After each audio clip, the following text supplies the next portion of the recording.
Hey everyone, welcome you all. Let's start part number 4 of AC circuits. 3 parts already covered. 120 questions has been discussed in last 3 parts of videos related to this chapter. So let's start this part number 4. We'll again discuss some more questions in this part. तो शुरू करते हैं. If a 0.5 Henry inductor, 80 microfarad capacitor and a 40 ohm resistor are connected in series. So series case है RLC का, आपको R का value दिया है 40 ohm, L का वैल्यू है 0.5 Henry, C का वैल्यू है 80 microfarad and this is connected with a supply of 150 volts and 60 hertz. Calculate the impedance. All right, so impedance आपको निकालना है. Impedance of RLC circuit is equals to होता है under root of R square plus XL minus XC square, या फिर complex में आप करना चाहते हो तो it should be equals to Z bar equals to R plus J of XL minus XC.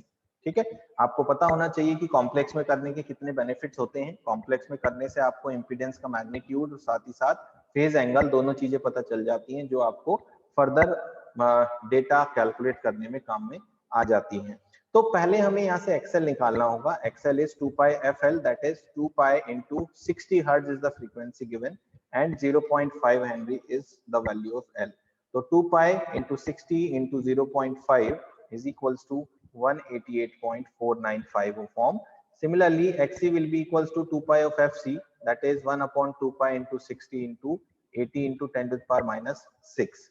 So 2 pi into 60 into 80 into 10 to the power minus 6, 1 divided by this is equals to 33.15 ohm. ठीक है, तो ये आपका आ गया है XC का value. Now XL minus XC करना है, उसका स्क्वायर करना है, प्लस R का स्क्वायर करना है और इस पूरे का करना है स्क्वायर रूट.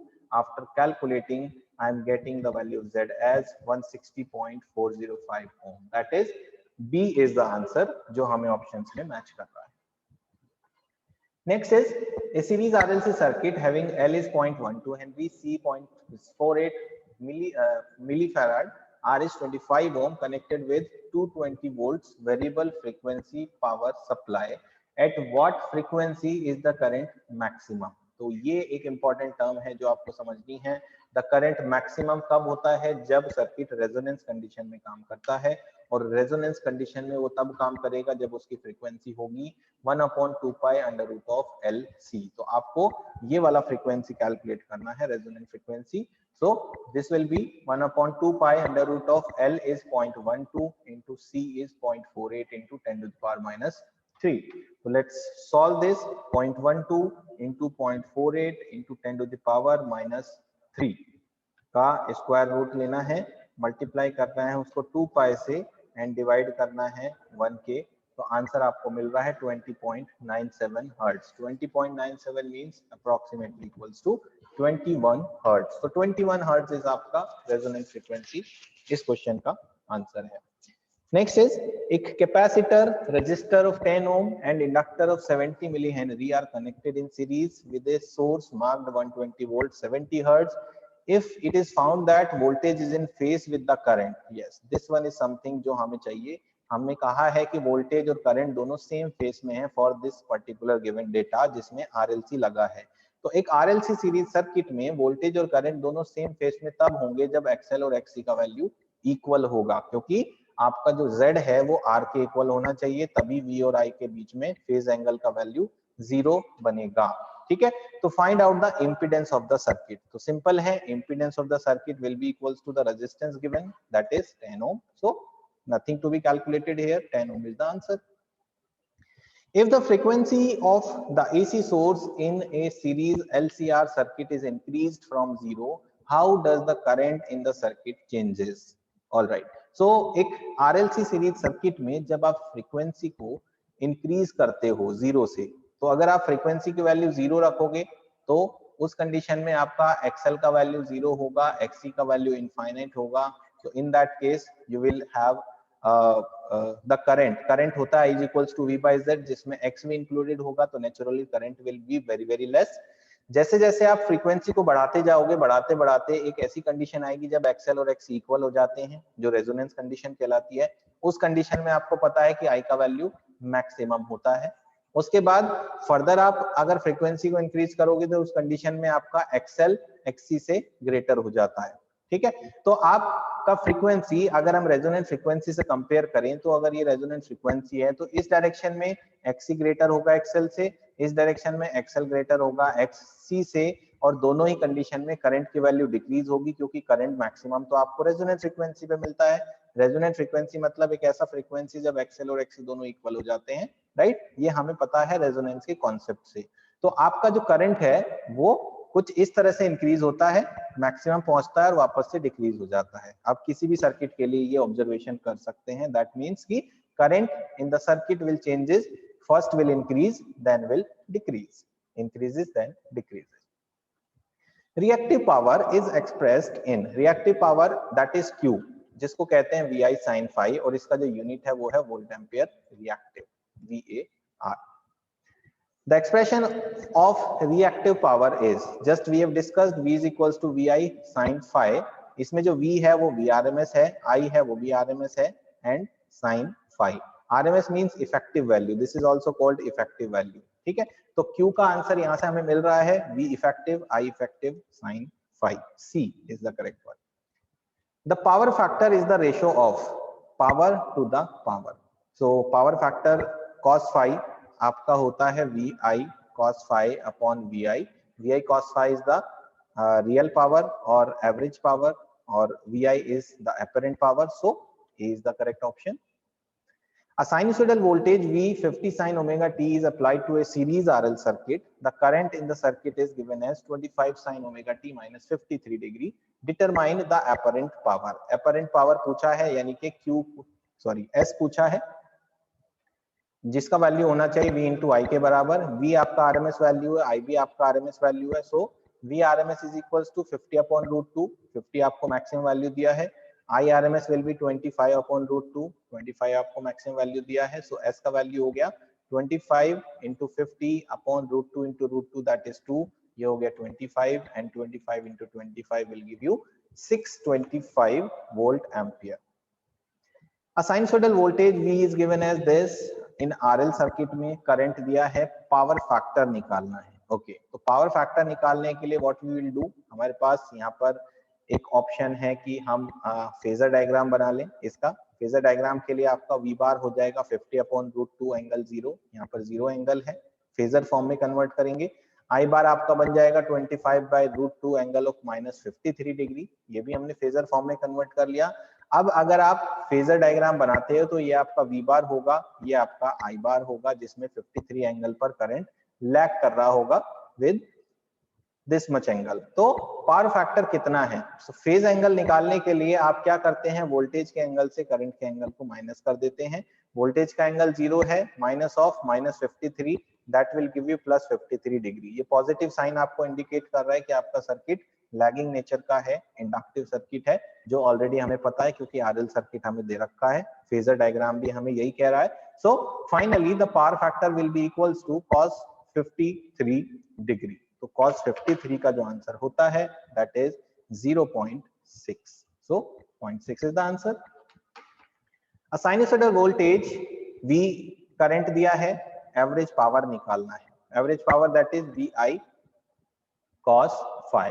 V आपको यहाँ पर VRMS चाहिए 50 बाय रूट 2, I आपको RMS चाहिए 25 बाय रूट 2, cos phi हमने प्रीवियस क्वेश्चन में निकाला है सिमिलर डेटा के लिए, दैट इज 0.6। तो 625 इसका हमारे पास मल्टीप्लीकेशन हम निकाल चुके हैं पहले से। तो 625 into 0.6 will give you 375 watt. तो 375 वॉट आपका आंसर होगा। If power factor is 0 then current to a load is with the voltage। अगर पावर फैक्टर 0 है, cos phi 0 है, कब होता है cos phi 0? जब phi 90 डिग्री हो। और phi 90 डिग्री कब होता है? जब L या C का केस हो, प्योर L और C का। और प्योर L और C में phi 90 होने का मतलब है वोल्टेज करंट के बीच में 90 डिग्री का एंगल होना। दैट मीन्स कि वोल्टेज और करंट में 90 डिग्री आउट ऑफ फेज का रिलेशन होगा। If we apply a sinusoidal voltage to a current, the product of voltage and current is V और I का जो प्रोडक्ट है वो क्या कहलाता है? वो आपको कहलाता है अपरेंट पावर। ठीक है, the power factor is called leading power factor in case of, leading power factor इनमें से किस केस में बनेगा? लीडिंग वर्ड यूज हो रहा है, दैट मींस कैपेसिटर होना जरूरी है और कैपेसिटर के साथ रेजिस्टेंस होना जरूरी है। तो एलसी वाला केस तो यहाँ पर आंख बंद करके काट दीजिए क्योंकि उसमें आर नहीं है, आरएल को भी काट दीजिए क्योंकि उसमें सी नहीं है। अब बचता है आरसी और आरएलसी। आपको आरएलसी के केस में लीडिंग करेगा या नहीं करेगा ये आप बिल्कुल नहीं कह सकते जब तक कि आपको ये ना बताया गया हो कि आरएलसी सर्किट में कैपेसिटिव रिएक्टेंस ग्रेटर है इंडक्टिव रिएक्टेंस से। इसी वजह से आपका जो डी पार्ट है that is also to be cut. That means कि आरसी ही एक ऐसा केस है जहां पर हम निश्चित तौर पर कह सकते हैं कि पावर फैक्टर लीडिंग ही होगा। The term lagging power factor is used in, इस बार लैगिंग पूछा है, लैगिंग मतलब आरएल होना जरूरी है, ठीक है, सी हो सकता है, it is not at all compulsory. So RC और एलसी इन दोनों को कट कर देते हैं। आरएलसी इसलिए नहीं होगा क्योंकि वहां पर आपको नहीं पता है कि एल का इफेक्ट है या सी का इफेक्ट है, तो सिर्फ आरएल ही एक ऐसा केस है जहां आपको निश्चित तौर पर लैगिंग मिलेगा। In a pure resistive circuit, energy delivered by source is by resistance. एक purely resistive circuit में जो source energy को deliver करता है वो कहाँ जाती है? Resistance में वो dissipate होती है, क्योंकि ना तो वो store होती इलेक्ट्रिक फील्ड में जो कि कैपेसिटर में होता है, ना वो मैग्नेटिक फील्ड में होती जो इंडक्टर में होता है, ना ही वो रिटर्न होती है, तो वो बेसिकली डिसिपेट हो जाती है वहां पे रेजिस्टेंस में। In inductor the energy delivered by source is by inductor. Inductor तो आपका एनर्जी मैग्नेटिक फील्ड में स्टोर करेगा, यू ऑलरेडी नो। कैपेसिटर के केस में आपकी जो एनर्जी है वो इलेक्ट्रिक फील्ड में स्टोर होती है इलेक्ट्रोस्टैटिक फॉर्म में, ठीक है, this is also you know about it. If there is a complex impedance in a circuit, complex Z bar की बात हो रही है, part of the energy is by reactive part and part of its energy is by the resistance, ठीक है। अब इस condition में अगर एक कॉम्प्लेक्स इंपीडेंस है तो उस कंडीशन में आपका जो एनर्जी है वो कैसे काम करेगा इन गिवन ऑप्शंस में? क्या ऑप्शंस है? Alternatively stored and return, alternatively stored and return, okay, alternatively stored and return and dissipated, dissipated, alternatively stored and return, dissipated and dissipated. तो रिएक्टिव पार्ट में एनर्जी क्या होती है? स्टोर होती है, और रेजिस्टेंस में जो पावर होती है वो डिसिपेट होती है। यहाँ पर आपको दिया है reactive part, energy is stored in reactive part and parts of energy is dissipated in resistive part. तो स्टोर्ड एंड डिसिपेटेड ऑल्टरनेटिवली कौन सा हमारा ऑप्शन मैच कर रहा है ये हम एक बार देख लेते हैं। यहाँ पर आपके पास है alternatively stored and returned, no, alternatively stored and returned and dissipated, dissipated, alternatively stored and returned, dissipated and dissipated। अब आप एक चीज देखिए कि जो एनर्जी स्टोर होगी, ठीक है, कर्व बना लेते हैं एक बार, एक आरएल या आरसी सर्किट के केस का अगर आप कर्व देखें तो वो जो कर्व है वो कुछ इस तरह का बनता है। इस कर्व में आप देखते हैं कि जो पॉजिटिव पार्ट है और जो नेगेटिव पार्ट है उनसे हमें क्या समझ में आता है? नेगेटिव पार्ट जो है वो सोर्स को रिटर्न हो रहा है क्योंकि नेगेटिव पावर है, negative power means the power is being return to the source. जो पॉजिटिव पार्ट है उस पॉजिटिव पार्ट में डिसिपेशन भी है और स्टोरेज भी है, ये दोनों पार्ट को मिलकर कंबाइन किया गया है, ठीक है। तो अल्टीमेटली आपका जो पावर है वो ऑल्टरनेटिवली स्टोर्ड होगा, रिटर्न्ड होगा एंड डिसिपेट होगा। तो आपका जो करेक्ट ऑप्शन मिल रहा है स्टोर्ड, रिटर्न्ड एंड डिसिपेटेड वो है बी ऑप्शन, ठीक है। पावर कर्व आपको बेसिकली यहां से समझना है कि पावर कर्व में कैसे चीजें वेरी होती हैं। जो पावर पॉजिटिव और नेगेटिव आपको मिलती है उसमें ट्वाइस ऑफ फ्रीक्वेंसी की, उसका क्या मीनिंग है ये आपको अगर समझ में आता है तो आप बहुत आसानी से इस क्वेश्चन के आंसर को भी समझ पाएंगे। मेरे चैनल पे ऑलरेडी एसी सर्किट्स के अंदर वीडियो बना है, बहुत क्लियरली वहां पर एक्सप्लेन किया गया है। अगर आपने नहीं देखा है तो एक बार उसको देखें ताकि आपको ये कॉन्सेप्ट अच्छे से समझ में आए। Next question, the time varying part in the equation of instantaneous power has frequency that of the frequency of voltage or current। जब इंस्टेंटेनियस पावर V निकालते हैं आप इंस्टेंटेनियस पावर P निकालते हैं आप V इंटू आई से, तो इससे आपको एक टर्म मिलता है पावर में, वो होता है ट्वाइस ऑफ ओमेगा का। ट्वाइस ऑफ ओमेगा मतलब है कि twice of the supply frequency. तो आपका जो फ्रीक्वेंसी है वो ट्वाइस ऑफ सप्लाई फ्रीक्वेंसी होता है। Next question is, a signal generator supplies a sine wave of 20 volt 5 kilohertz to the circuit as shown. Determine the total current. Total current मतलब ये I आपको निकालना है। उसके लिए आपको सबसे पहले टोटल इम्पीडेंस निकालना पड़ेगा। इम्पीडेंस निकालने के लिए you have to solve this RC combination, parallel combination, and for that purpose you require to find XC, 2 pi FC, that is 1 upon 2 pi into F है आपका 5 kilohertz, mean 5 into 10 to the power 3, C है 0.2 into 10 to the power minus 6। तो इसको simplify करते हैं पहले, 2 pi into 5 into 10 to the power 3 multiplied with 0.2 into 10 to the power minus 6 and 1 divided by answer you get 159.154 ohm। ये आपका XC आ गया। अब आपका जो टोटल Z होगा यहाँ पर, Z बार इस कॉम्बिनेशन का, that should be equals to R into minus of J XC upon R minus of J XC। ये आपका parallel combination. So we calculate the Z here.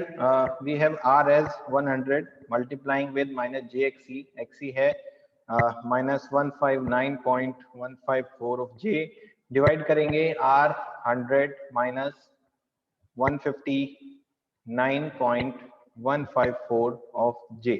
तो सॉल्व करने के बाद हमें मिल रहा है 71.695 minus J 45.04 and after converting it into polar form we get 84.67 angle minus 32.14 ohm। ये आपका Z आ गया है। Now we calculate I bar as V bar upon Z bar in complex quantities। V bar आपको दिया है 20, angle है 0।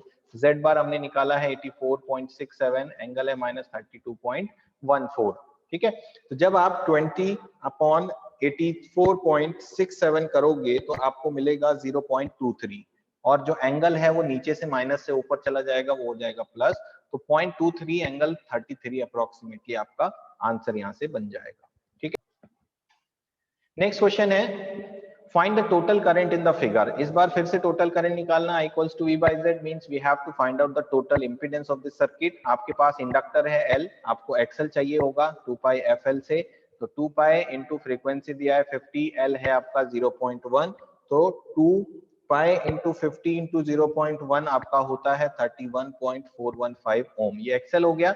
Now the Z of this parallel combination is equals to 20 into J 31.415 upon 20 plus 31.415 of J। इसको solve कर लेते हैं। 20 into 31.415 of J divided by 20 plus 31.415 of J will give you 14.23 plus J 9.060 ohm। और in polar form, okay हमें polar form की अभी जरूरत नहीं है क्योंकि हमारे पास एक 10 ओम और है, तो we just add this 10 ohm resistance with this particular value of Z, we get the total Z as 24.23 plus J 9.060 and finally converting to polar form we get 25.87 angle 20.50 ओम। ये आपका टोटल Z आ गया है। सो I bar will be equals to V bar upon ZT। Total Z will be equals to 20 angle 0 upon 25.87 angle 20.50। 20 upon 25.87 होता है 0.77, और ये जो plus का एंगल है जब ऊपर जाएगा तो माइनस का हो जाएगा, यानी कि डी आपको यहाँ से आंसर मिल जाएगा। तो D is the correct option.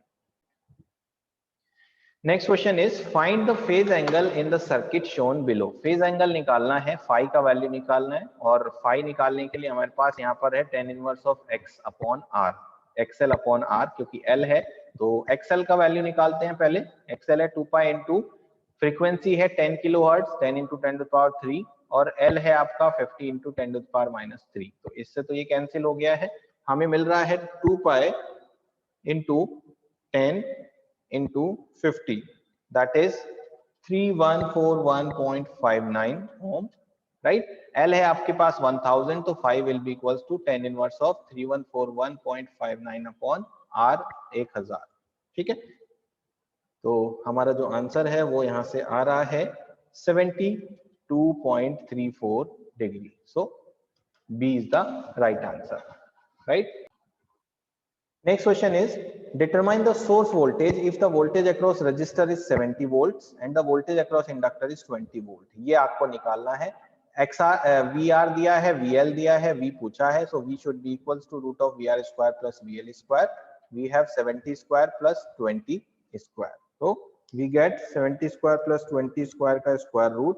Answer should be 72.80 volts. तो आंसर यहाँ से आपको जो करेक्ट होना चाहिए that should be around 73 volt, क्योंकि 72 इज लेसर। ठीक है, next question is find the phase angle in the circuit shown below if voltage across resistance is 70 volts and voltage across inductor is 20 volts. आपको phase angle निकालना है phi, जो होता है tan inverse of XL upon R for RL series circuit, या फिर आप लिख सकते हैं इसको tan inverse of VL upon VR. So simply VL आपको दिया है 20 and VR आपको दिया है 70. We just get tan inverse of this. We get 15.94 degree. That is 16 degree ampere. 16 degree is the answer.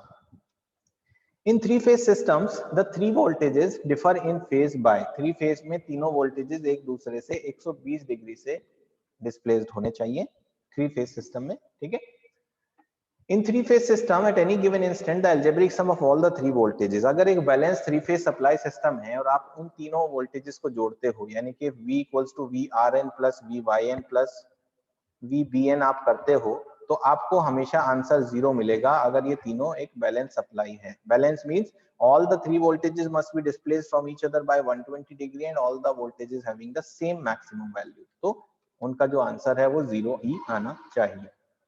The phase sequence depends on, phase sequence किसके ऊपर depend करता है? phase sequence basically rotation of field के ऊपर depend करता है। जिस generator से आप जनरेट कर रहे हो उसके फील्ड का जो रोटेशन है वो किस डायरेक्शन में घूम रहा है, उसके ऊपर ही फेज सीक्वेंस डिपेंड करता है। If RRYYBB constitutes three-phase sequence, if VRR is Vm sin omega t, its corresponding field magnets are in clockwise direction, then VYY is, आपको क्लॉकवाइज डायरेक्शन में फील्ड मैग्नेट्स का रोटेशन दिया है, यानी कि जो आपका जो फेज सीक्वेंस है वो है RYB। RYB फेज सीक्वेंस के हिसाब से अगर आपका VRR Vm sin omega t है, तो इसका जस्ट नेक्स्ट वाला जो वोल्टेज होगा that should be displayed from this one by 120 degree lagging, means आपका -120 डिग्री से ये लैग करेगा। नेक्स्ट इज सेम है, इस बार आपको VBB पूछा है, तो अगेन RYB अगर फेज सीक्वेंस है, R आपको पता है जो 0 डिग्री पे है, तो B आपको निकालने के लिए 240 डिग्री पीछे जाना पड़ेगा, दो आपको फेज शिफ्ट करने पड़ेंगे, तो -240 डिग्री आपको आंसर मिलेगा। नेक्स्ट इज इन Y और star connection of the three phases are joined together with in the alternator. Star connection को जोड़ने के लिए हम सिमिलर एंड्स को एक साथ जोड़ते हैं न्यूट्रल को क्रिएट करने के लिए। ठीक है, तो similar ends should be joined together to create the star connection.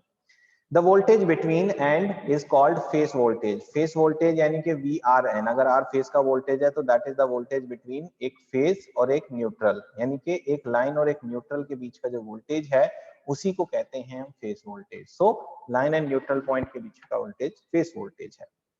The voltage between is called line voltage. Line to line voltage VLL, दो लाइन के बीच का वोल्टेज होता है जिसको आप लाइन वोल्टेज कहते हो।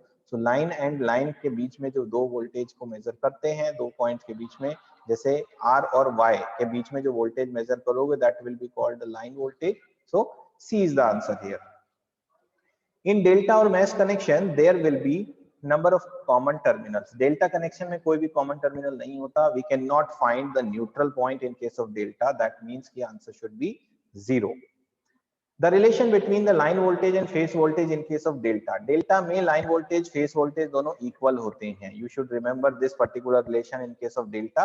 अगर current का relation देखोगे delta में तो ये होता है √3 of I phase। ये दोनों relation delta के हैं, आपको याद होने चाहिए। Which of the following voltage is a phase voltage in the delta connection? Delta connection की बात हो रही है और डेल्टा में लाइन और फेज दोनों इक्वल होते हैं। फेस वोल्टेज पूछा है इनमें से कौन सा है, तो इनमें से अगर फेस वोल्टेज आप निकालोगे तो that should be equals to the line voltage, क्योंकि न्यूट्रल तो होता नहीं है, तो जितनों में न्यूट्रल है उनको काट देते हैं। बी ऑप्शन है जो बी और आर के बीच का लाइन वोल्टेज है जो फेस वोल्टेज के बराबर भी होगा, that is B is the right answer, right. So completing 35 questions of this video, total 155 questions 4 videos में कंप्लीट हो चुके हैं। अभी एक वीडियो और आना बाकी है जिसमें और कुछ क्वेश्चंस हम डिस्कस करेंगे, जो टॉपिक्स अभी रिमेनिंग है। तो stay tune to the channel, keep learning from this channel, keep sharing, keep subscribing. Thank you so much for watching this video. Thank you.